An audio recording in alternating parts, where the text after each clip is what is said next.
cider producing his own wines. He's had a front row, then center stage, seat during these dramatic events and this extraordinary success story. On Tor's watch, Napa has become one of the great wine-producing regions of the world.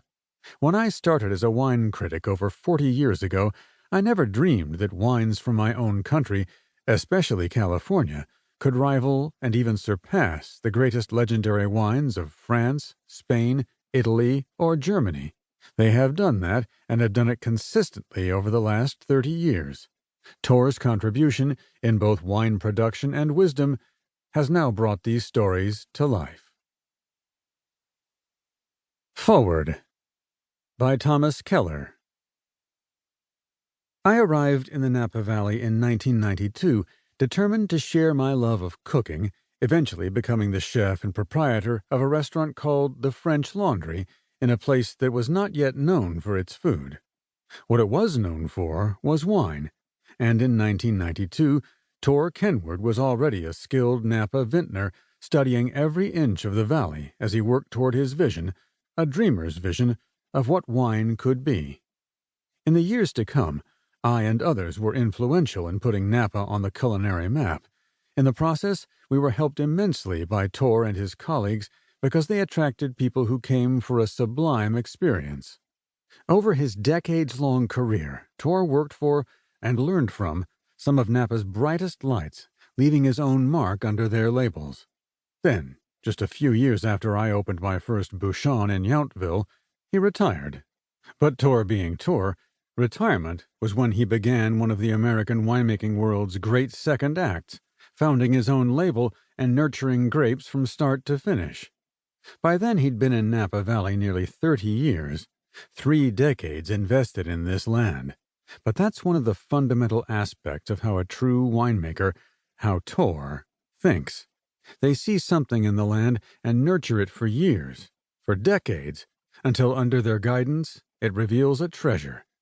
Terroir, legacy, dedication. These are Tor's ties to Napa and to the craft of making inimitable wine.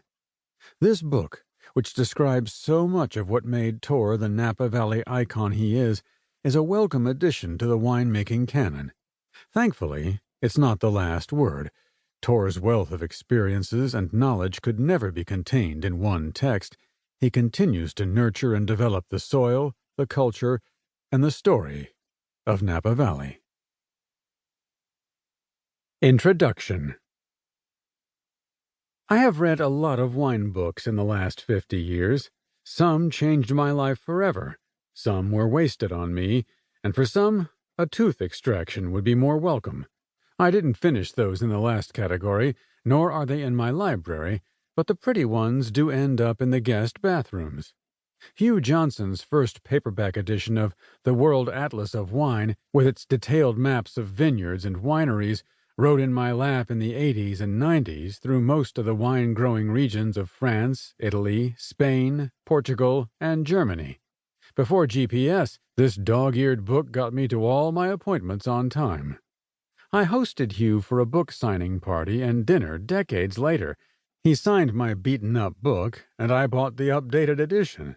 We had some good laughs and drank several glasses of wine while reminiscing. Many of the books in my library are signed, and I have joyfully shared a table and wine with most of the authors. I hosted MFK Fisher in the 80s for lunch, wine, and storytelling, but I was too embarrassed to ask her to sign her books. I was awed by her gift of storytelling. I still am. One signed favorite, Adventures on the Wine Route by Kermit Lynch, is full of stories about the people behind the wines, giving them flesh and color in our minds. That is the direction I have taken here. I have lectured and taught all things wine for 4 decades. I've been on 60 Minutes, CNN, and The Today Show, and in and out of most major airports as an ambassador of wine. Thankfully, I learned that talking to large groups about winemaking and the complex science and numbers associated with making wines did not inspire. My audience preferred to talk over me or daydream, or both. I didn't take it personally because I had seen other vintners fall into this death trap. Wine speak can be numbing to those who are not as obsessed as